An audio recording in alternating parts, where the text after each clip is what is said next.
Baik, assalamualaikum warahmatullahi wabarakatuh. Selamat siang, teman-teman. Pada kesempatan kali ini kita akan membahas tentang madhab dalam fikih dan juga usul fikih.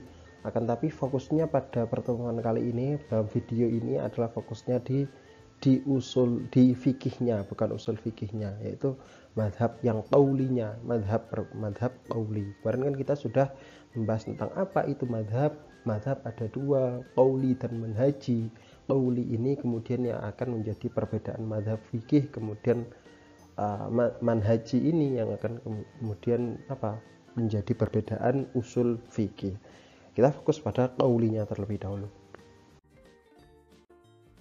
Madhab dalam fikih ada 4 yang kita kenal, yang masyhur. Sebenarnya masih banyak, akan tapi sampai sekarang madhabnya bisa dianggap punah. Kenapa kok bisa punah? Karena sudah tidak ada pengikutnya, jarang sekali pengikutnya. Maka madhab yang besar kali ini di dunia Islam saat ini adalah 4 ini: madhab Hanafi, Maliki, madhab Syafi'i, dan Hambali. Madhab Hanafi dan juga Maliki merupakan guru dari Imam Syafi'i, begitu pula madhab Hambali juga terinspirasi oleh madhab Syafi'i, dari Imam Syafi'i. Baik, madhab Hanafi didirikan oleh Imam Abu Hanifah An-Nu'man bin Thabit atau Imam Hanafi sekitar abad pertama Hijriah. Jadi abad pertama Hijriah, yaitu sekitar tahun ke-90 Hijriah lah, kurang lebih seperti itu.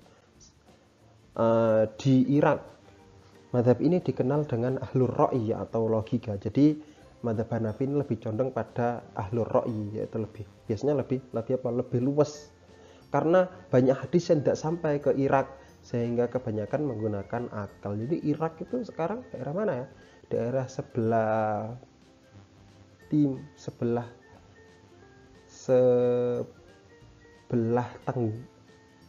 timur lautnya, sebelah timur lautnya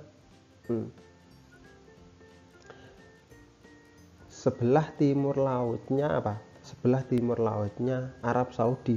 Jadi sekitar berpuluh kilometer, sekitar 2000 km lebih, sehingga jarang hadis sampai ke sana. Maka kebanyakan ketika mengambil sebuah qaul lebih condong pada akal, yaitu seperti analogi dan lain sebagainya. Dalam madhab ini, dalil-dalil yang dijadikan sebagai sumber ada hukum Islam adalah Al-Quran, Sunnah, Ijma' sahabat, pendapat atau qaul sahabat pribadi, qiyas, istisnah, dan urf atau tradisi lokal. Jadi ini dalil-dalil yang dijadikan sebagai sumber qaul, sumber qauli, sumber madhab Hanafi, mulai dari qaul sahabat, qiyas, istisna, dan juga urf, tradisi lokal. Jadi dipertimbangkan dalam madhab fikih Hanafi adalah tradisi lokal yang ada di masyarakat tersebut. Selanjutnya madhab Maliki. Madhab ini didirikan oleh Malik bin Anas pada awal abad kedua Hijriah, karena berada di Madinah, yang mana hadis lebih banyak daripada Irak.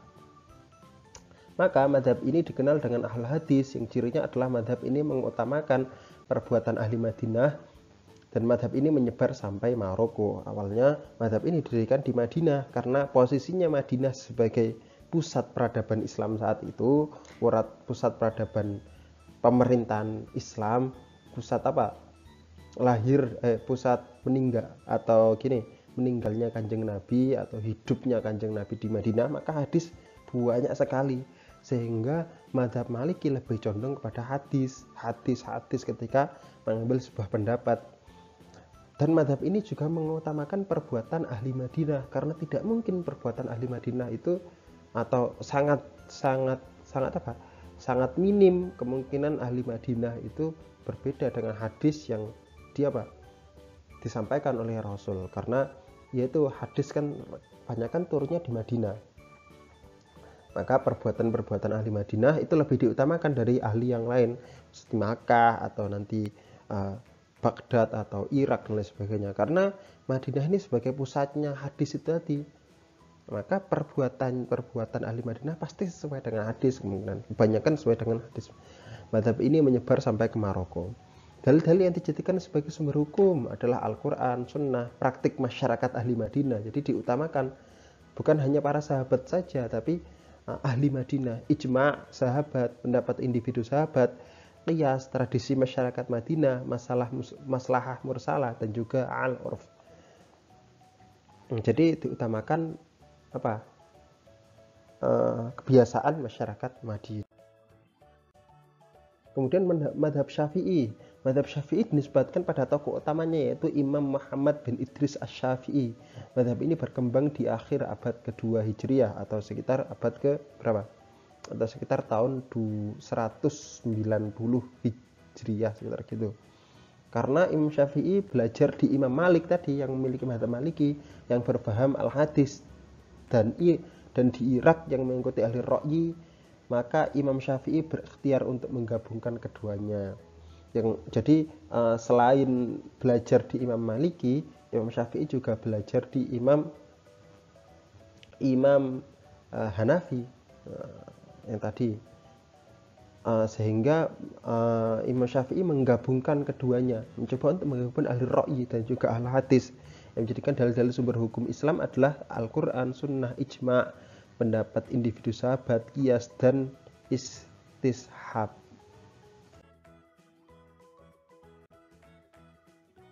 Kemudian yang terakhir adalah madhab Hambali. Madhab Hambali ini didirikan oleh Imam Ahmad bin Hambal di akhir awal abad ketiga Hijriah. Karena Imam Hambali adalah ahli dalam kajian hadis, maka madhab ini dibentuk berfaham hadis. Jadi Imam Ahmad banyak kan hadis diriwayatkan oleh Imam Ahmad, maka sebagai ahli hadis maka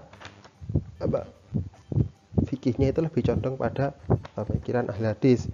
Yang menjadi dasar rujukan sebagai sumber hukum Islam adalah melalui Al-Quran, Sunnah, Ijma' sahabat, pendapat individu sahabat, hadis, dhaif, dan qiyas. Jadi ada beberapa, salah satunya adalah hadis dhaif juga. Baik, itu saja. Yang penting di sini adalah kalian tahu pendirinya, kemudian alirannya itu